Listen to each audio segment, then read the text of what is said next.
ಬಾಗೂರಿನ ಚೆನ್ನಕೇಶವ ದೇವಾಲಯದ ಒಳಗೆ ಕುರುಬ ಸ್ವಾಮೀಜಿ ಪ್ರವೇಶ ಮಾಡಿದ್ದಕ್ಕೆ ದೇವಾಲಯ ತೊಳೆದರು ಎಂದು ಹೊಸದುರ್ಗ ಕೆಲ್ಲೋಡಿನ ಕನಕ ಶಾಖಾ ಮಠ ಗುರುಪೀಠದ ಶ್ರೀ ಈಶ್ವರಾನಂದ ಪುರಿ ಸ್ವಾಮೀಜಿ ಜಾತಿ ವ್ಯವಸ್ಥೆ ಇನ್ನೂ ಜೀವಂತ ಇದೆ ಎಂದು ಬೇಸರ ವ್ಯಕ್ತಪಡಿಸಿದ್ದಾರೆ.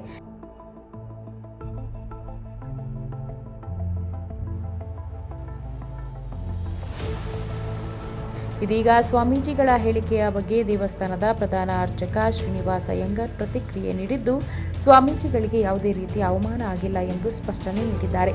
ದೇವಾಲಯದೊಳಗೆ ಜಾತಿ ವ್ಯವಸ್ಥೆ, ಅಸಮಾನತೆ ಬಗ್ಗೆ ಕನಕ ಗುರುಪೀಠದ ಶ್ರೀಗಳ ಹೇಳಿಕೆ ಸಂಬಂಧ ಕೇಳಿದ ಪ್ರಶ್ನೆಗೆ ಪ್ರತಿಕ್ರಿಯಿಸಿದ ಅವರು, ಪ್ರತಿ ವರ್ಷ ಏಕಾದಶಿಗೆ ಸ್ವಾಮೀಜಿಯನ್ನ ಕರೆಸಿ ಸನ್ಮಾನ ಮಾಡುತ್ತೇವೆ. ಕಳೆದ 7 ವರ್ಷಗಳಿಂದ ಅವರು ಏಕಾದಶಿಗೆ ದೇವಸ್ಥಾನಕ್ಕೆ ಬರ್ತಿದ್ದಾರೆ. ಅವರು ಹೇಳಿದಂತೆ ಯಾವುದೇ ರೀತಿಯಲ್ಲೂ ದೇವಾಲಯದ ಶುಚಿತ್ವ ಕಾರ್ಯ ಮಾಡಿಲ್ಲ. ಅವರು ಬಂದು ಹೋದ ಮೇಲೆ ಕೂಡ ನಾವು ಶುದ್ಧಿ ಕಾರ್ಯ ಮಾಡಿಲ್ಲ. ನಮ್ಮ ದೇವಾಲಯ ದೊಡ್ಡದಿದೆ.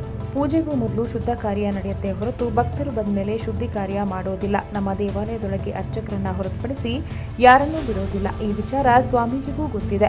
ಅವರು ಸಹ ಯಾವತ್ತೂ ಗರ್ಭಗುಡಿಗೆ ಬರಬೇಕು ಅಂತ ಕೇಳಿಲ್ಲ. ಇಷ್ಟೆಲ್ಲ ಗೊತ್ತಿದ್ರೂ ಅವರು ಈಗ ಈ ರೀತಿ ಯಾಕೆ ಹೇಳ್ತಿದ್ದಾರೆ ಅನ್ನೋದನ್ನ ಅವರೇ ಉತ್ತರಿಸಬೇಕು.